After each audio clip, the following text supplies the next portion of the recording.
우리 교우들도 이 말씀을 같이 나누고 듣는 교우들도 사실은 제가 늘 얘기하지만 살아온 날보다는 앞으로 살아가실 날이 적습니다.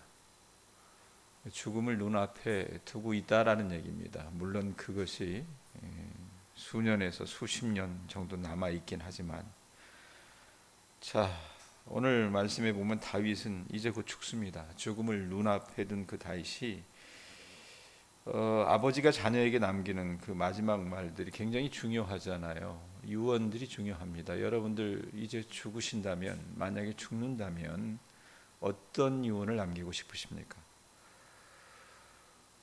특별히 이 왕권과 하나님의 목적이 결부되어 있을 때는 이 유언이나 유훈이 굉장히 중요합니다. 오늘 다윗 역시 여러분 자신의 죽음을 앞두고 솔로몬에게 개인적인 책임과 정치적인 조언들을 남겨주고 있습니다. 1절에 보면 명령했다라고 얘기를 하는데요. 다윗은 여러분 왕이기 이전에 군인이었어요. 백전백승을 했던 군인이지 않았습니까? 그래서 전쟁터에서 임무를 맡기는 것 같은 지시로 그의 유언을 시작하고 또 명령하듯이 얘기합니다. 1절 2절 한번 보세요. 다윗이 죽을 날이 임박하며 그의 아들 솔로몬에게 명령하여 이르되, 내가 이제 세상 모든 사람의 길로 가게 되었노니 너는 힘써 대장부가 되고 라고 하는 겁니다. 여러분, 다윗도 아무리 민족의 영웅이었긴 했지만 사람이에요. 사람이 영원히 살 수 있는 건 아닙니다. 죽게 되는 겁니다. 이제 세상 모든 사람의 길로 가게 돼요. 가게 되는데 솔로몬이 왕위를 이었잖아요. 그 아들놈 솔로몬을 보고 뭐라고 얘기합니까? 너는 굳세고 장부다워야 한다라고 얘기를 해요. 그렇게 권면하면서 그 굳세고 장부다울 수 있는 방법이 뭔가, 그 길이 뭔가, 그 비결을 3절 4절이 이야기합니다. 3절 4절 한번 읽어보세요. 읽습니다. 내 하나님 여호와의 명령을 지켜 그 길로 행하여 그 법률과 계명과 율례와 증거를 모세의 율법에 기록된 대로 지키라. 그리하면 내가 무엇을 하든지 어디로 가든지 형통할지라. 여호와께서 내 일에 대하여 말씀하시기를, 만일 내 자손들이 그들의 길을 삼가 마음을 다하고 성품을 다하여 진실이 내 앞에서 행하면 이스라엘 왕이 오를 사람이 내게서 끊어지지 아니하리라 하신 말씀을 확실히 이루게 하시리라. 자, 이제 죽음을 앞두면서 솔로몬에게 그가 굳세고 장부다울 수 있는 비결이 뭘까? 왕으로서 사생활에 있어서나 공적인 직무를 수행함에 있어서 가장 중요한 건 뭐냐? 하나님의 말씀을 따르는 것이라고 얘기해요. 제가요 금요일 날도 설교하면서 그런 얘기했어요. 이스라엘의 왕은요 그 명령을 내리는 다른 어떤 이방 나라의 왕들과 다르다 그랬습니다. 왕자리 딱 물려줬으면 저는 왕 되면 왕 눈앞에 뵈는 게 어디 있어요? 지금 우리나라 대통령이 그러잖아요. 왕놀이 하느라 정신이 없지 않습니까? 자기 하고 싶은 대로 다 하잖아요. 그런데 여러분, 이스라엘은 그런 개념이 아니었다니까요. 이스라엘에게 있어서 왕의 개념은 여러분 조금 다른 의미라 그랬어요. 통치자라고 하는 표현을 이 다윗이 솔로몬에게 왕위를 선의할 것을 얘기하면서 얘기하거든요. 그 통치자는 왕자의 개념이다라고 얘기하면서 하나님의 뜻을 따라 정의와 공도를 행하는 대리자일 뿐이라는 그 표현을 했습니다. 그러니까 왕이라도 철저하게 그 왕은요 하나님의 명령 아래 있는 존재였다는 겁니다. 예? 자기 위에 누가 있어요? 하나님이 있었던 거예요. 그렇기 때문에 여호와 하나님의 명령을 지켜서 그 길로 행하여 그 법률과 계명과 율례와 증거를 모세의 모든 율법, 그 신명기 말씀에 기록된 대로 지켜야 했습니다. 하나님의 말씀과 하나님의 도를 존중하고 따르는 것이 왕에게 있어서 여러분 가장 중요한 책임이라는 것을 다윗이 죽어가면서 솔로몬에게 얘기하는 거예요. 자, 그러면 우리가 그 하나님의 말씀을 그렇게 지키고 따르고 행하면 거기에서 얻어지는 결과물이 뭔가? 도대체 뭐가 대단하길래 하나님의 명령을 지키고 따르고 행하라고 하는가? 여러분 3절 다시 한번 보세요. 거기 보면 뭐라고 얘기합니까? 내 하나님 여호와의 명령을 지켜 그 길로 행하여 그 법률과 계명과 율례와 증거를 모세의 율법에 기록된 대로 지키라. 자, 지키고 행하라고 얘기를 해요. 그럼 지키고 행하라 그래놓고 그 뒤에 뭐가 붙어요? 그리하면, 그러면서 뭐라 그래요? 내가 무엇을 하든지 어디로 가든지 뭐 한대요? 형통할지라. 우리가 하나님의 말씀을, 하나님의 그 명령을 지키고 그 길로 행하고 기록된 대로 지켜나가면 뭐라고 얘기합니까? 무엇을 하든지 어디로 가든지 형통하게 해주시겠다고 말합니다. 형통하다라고 하는 말은 여러분 어떤 뜻이냐면, 그냥 영역성경에 보면 어떻게 나왔냐면 성공하다라고 하는 뜻이에요. 자기가 맡은 모든 일에서 그런 성공의 결과물들을 보게 해주신다는 얘기입니다. 그러니까 솔로몬이 다스리는 왕실의, 이 왕실과 국가의 번영은요, 여러분 어떤 것을 통해서 가능했느냐? 어떻게 솔로몬의 왕실의 그 국가와 번영이 성공할 수 있었느냐? 딱 하나예요. 뭐예요? 오직 하나님의 말씀을 지키고 따르는 것이었습니다. 순종하는 삶이었던 얘기입니다. 자, 두 번째 한번 보세요. 4절 보면, 4절 보면 뭐라고 얘기합니까? 여호와께서 내 일에 대하여 말씀하시기를 만일 내 자손들이, 그래놓고 뭐라고 그래요? 3가 마음을 다하고 성품을 다하고 진실이 내 앞에서 행하면. 이거 주일날 제가 한번 설교했었잖아요. 또 우리가 하나님 정말 사랑하는가? 예? 사랑한다면 입으로 떠벌려요. 그런데 여러분 정말 사랑하는가? 정말 사랑한다는 여러분 표현에는 뭐가 들어가 있어야 돼요?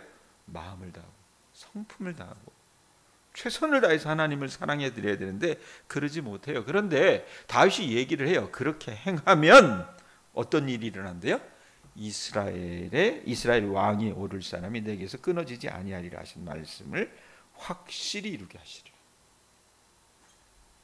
그렇게 순종하면, 마음을 다하고 성품을 다하고 진실이 여호와 앞에서 행하면 왕조의 계승을 가져다 줄 거라고 말씀해 주시는 거예요. 네? 이스라엘 왕이 오를 사람이 내게서 끊어지지 아니하리라 하신 말씀을 확실히 이루게 하시리라. 이게 도대체 무슨 말인가? 하나님이 다윗과 맺으신 언약에 포함되어 있는 중요한 약속이었습니다. 사무엘하 7장에 보면 하나님께서 친히 다윗과 언약을 맺으시거든요. 이 무조건적인 약속은 뭐냐면 다윗 왕조가, 하나님께서 다윗 왕조가 영원하게 해주실 것이라고 약속해요. 또 궁극적으로 다윗의 후손으로 오신 그 메시아이신 주 예수님을 암시하는 약속이 그 가운데 포함이 되어 있거든요. 그런데 이 왕조는요, 다윗의 후손들의 어떤 공적이 아니라 하나님의 약속에 기초한 영원한 왕조가 될 것이라고 하나님이, 다윗이 그렇게 하나님 앞에 대한 그 모습들을 보고 축복하시면서 언약을 맺어주시거든요. 그런데 알아야 될 게 뭐냐면 무조건적인 하나님의 언약 안에는요, 다윗의 자손들 중 누구라도 죄를 범할 때는 그럼 어떻게 되는가? 그 부분도 나와요. 사무엘하 7장 14절 15절에 이런 말씀이 있습니다. 제가 읽어드릴게요. 나는 그에게 아버지가 되고 그는 내게 아들이 되리니 그가 만일 죄를 범하면 내가 사람의 매와 인생의 채찍으로 징계하려니와 내가 내 앞에서 물러나게 한 사울에게서 내 은총을 빼앗은 것처럼 그에게서 빼앗지는 아니하리라. 이런 규정이 포함되어 있어요. 여러분, 왕위를 물려받을 적임자가 늘 있을 것이라고 하는 그 약속이 모든 세대가 하나님의 은총을 경험하게 될 것이라고 하는 그런 뜻은 아니었다라는 얘기예요. 다윗은요, 내 자손이 삼가, 그들에게를 삼가 마음을 다하고 성품을 다하고 진실이 하나님 앞에서 행하면 이라고 말하면서 개인적인 복을 받을 수 있는 조건을 얘기합니다. 솔로몬에게. 그게 뭡니까? 하나님의 말씀을 삼가 어떻게 하라 그랬어요? 마음을 다하고 성품을 다하고 진실이 행할 때에 복을 받는다는 얘기예요. 여러분 좋아하는 복. 그렇지 않으면 어떻게 됩니까? 심판을 당합니다. 자, 이게 대전절에서 먼저 해주고자 했던 유언의 개략적인 내용이고, 그 다음은 뭐냐면 솔로몬의 인생, 앞으로 솔로몬이 통치자로서 살아나갈 때에 솔로몬의 방해거리가 되는 사람들, 또 다윗이 너무 고마웠던 한 사람, 그 가족에 대해서 솔로몬이 어떻게 행동해야 될 것인지 실제적인 전략을 얘기합니다. 왜? 솔로몬은 여러분 이제 초임왕이잖아요. 왕놀이 해본 거 아니었잖아요. 아직 미약하다는 얘기입니다. 자, 그런데 이 말씀 읽어보면요, 1절부터 4절까지 말씀하고 전혀 딴판이에요. 어떻게 보면 잔인하기도 합니다. 이 사회의 어떤 냉혹하고 무정한 정치 세계를 우리가 갑자기 이 다윗의 이혼을 통해서 보게 된다고 말입니다. 죽음을 앞두고 다윗이 정리하지 못한 일들이 몇 가지 남아 있었어요. 사람에 관한 일이었습니다. 자, 먼저 숙청해야 될 사람들입니다.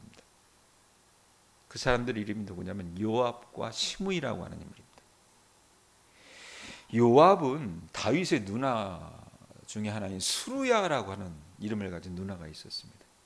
그 수루야가 낳은 아들 중에 하나예요. 이 수루야의 아들들은요, 다윗과 늘 함께 했었던 사람들이고 주로 이렇게 싸움을 잘했어요. 전쟁을 잘했습니다. 그 중에 최고가 누구였냐면 요압이었습니다. 그러니까 어떻게 보면 다윗의 조카가 되겠죠. 오랫동안 다윗의 곁을 지켰어요. 망명 생활할 때도 그랬고요. 도망 다닐 때도 그랬고요.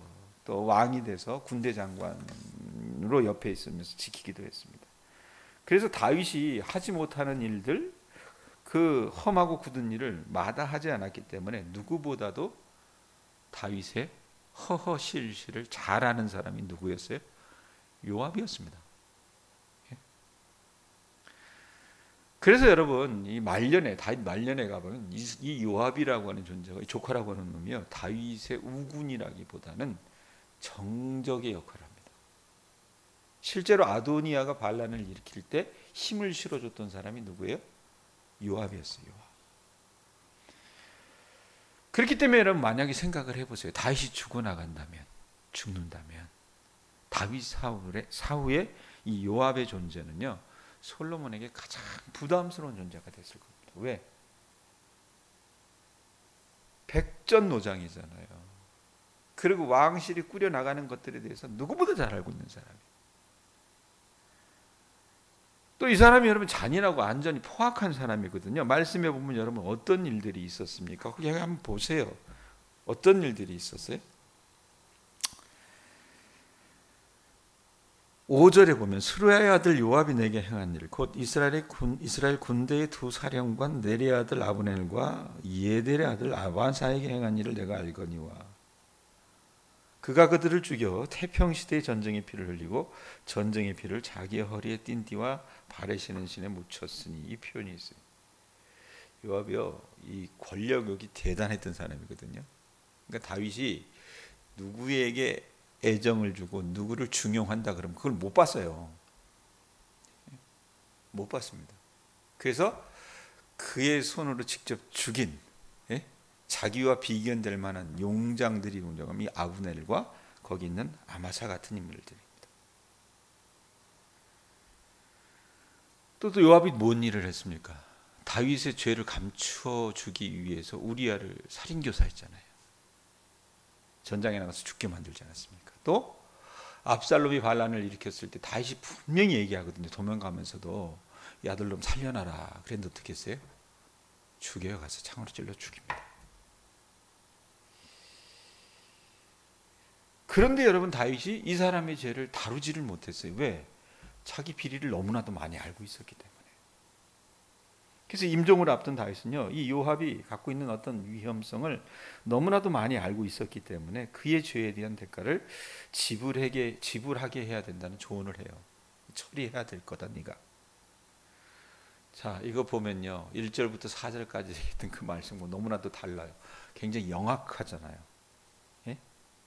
그리고 연약한 인간의 모습을 우리가 봅니다. 그게 사람이에요, 여러분. 그 다음에 또 한 사람이 시므이라고 하는 사람입니다. 이 사람은 누구냐면 다윗의 선대왕이었던 사울의 친족 중에 하나입니다. 그러니까 왕족일 수 있다라는 얘기입니다.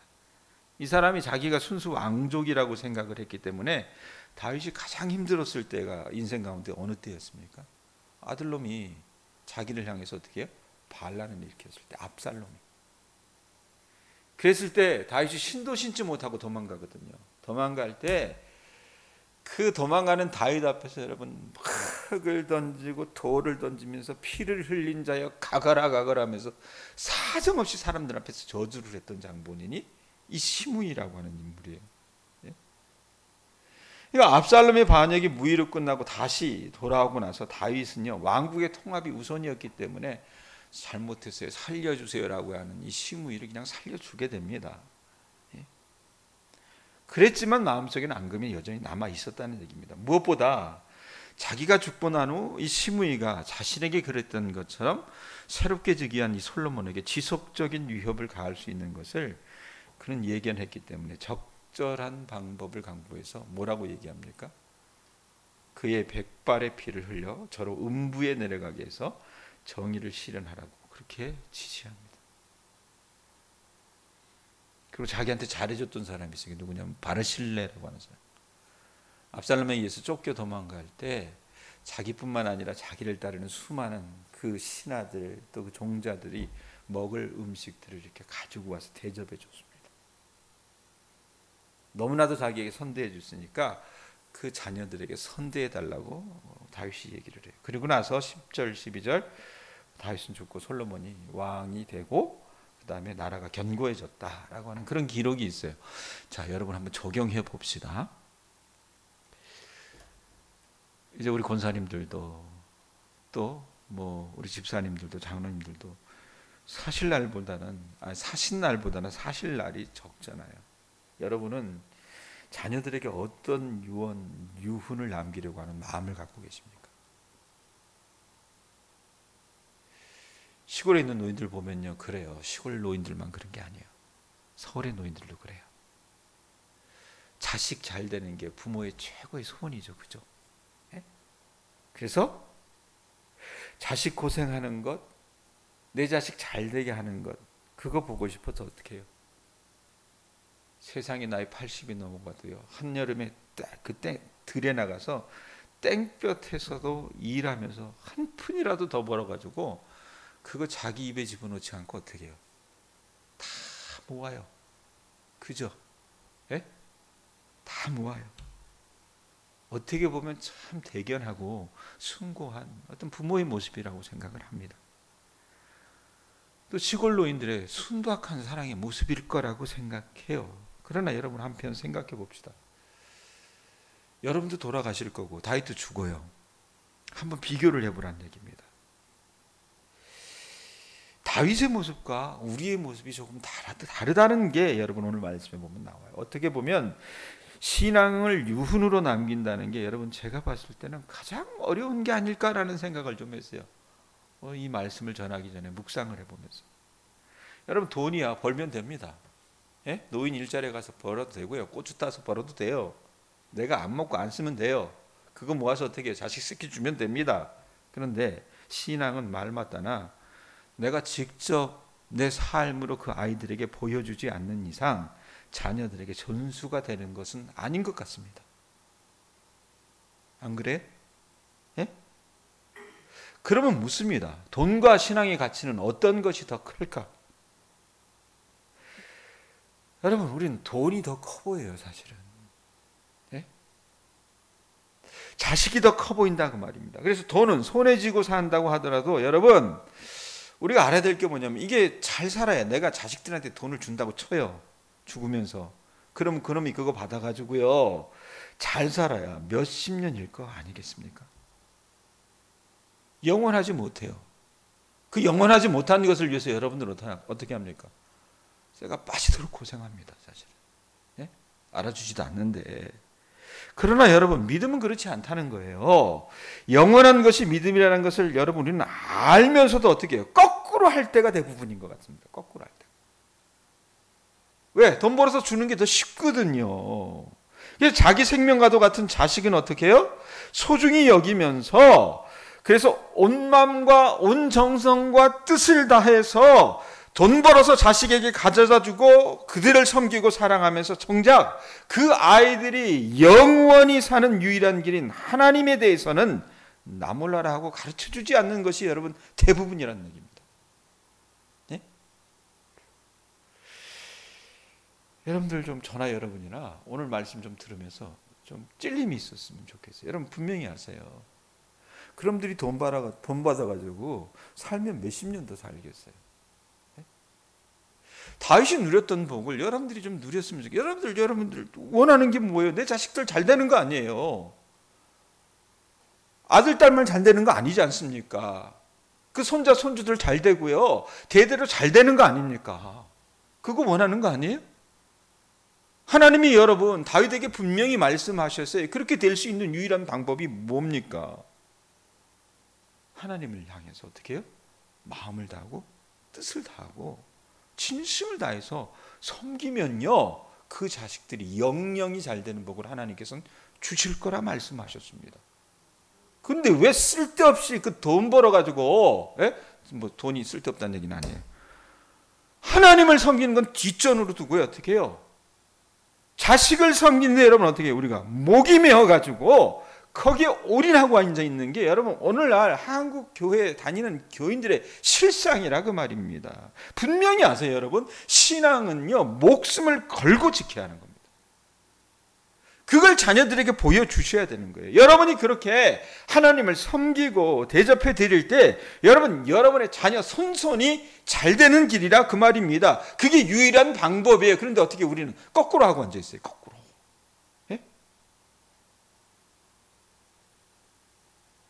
저는 여러분과 여러분들의 자녀 손손이 잘 될 수 있기를 기도하고 있습니다.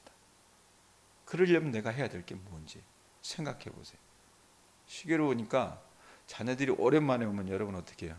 기본적으로 교회 빠져요. 그냥 얘기도 안 하고 전화도 안 하고 빠져버려요. 그럼 나는 물음표를 좀 이렇게 가져요. 저 양반이 도대체, 저 양반한테 하나님은 내가 봤을 땐 자식 다음인 것 같구나. 교회는 왜 나와요? 불안하니까 나오나? 복음 받아야 되겠으니까 나오는 겁니까? 거꾸로 하지 마세요. 아셨어요? 거꾸로 하지 마세요. 그 다음에 여러분, 요압, 시므이, 바르실레가 관한 다윗의 이혼을 보면서 우리가 알아야 될 게 뭡니까? 심는 대로 거둔다는 겁니다. 다윗의 연약함을 보기도 하지만 심는 대로 거두는 겁니다. 요압이요, 시므이가요, 다윗이 자기 살려준다 그랬으니까 또 백성 앞에서 맹세하거든요. 영원히 살 거라고 착각할 수도 있었을 거예요. 그 요압이 자기 딴에는 머리 쓰면서 내가 영원히 살 수 있는 건 이 왕은 언젠간 죽어. 우리 삼촌이지만 죽어. 그럼 내가 줄을 어디에 대야 될까? 그래서 어떻게 해요? 아도니아 편에 쓴 거예요. 자, 그런데 어떻게 해요? 그게 다 쌓이는 겁니다. 예? 정치적 이유에서 여러분 다윗은 이 사람들을 처단하거나 끝까지 선대하지 못할 형편이었지만 여러분 사람은 어떻습니까? 그가 살아간 대로 그의 삶에 보응을 받게 돼 있다는 것을 말씀을 통해서 보게 되는 겁니다. 바르실레가 여러분 목숨 걸고 다윗을 지켰습니다. 먹을 거 갖다 주잖아요. 예? 그래서 그 결과로 어떻게 됩니까? 그 자녀가 다윗의 왕궁에서 같이 상자리를 갖죠.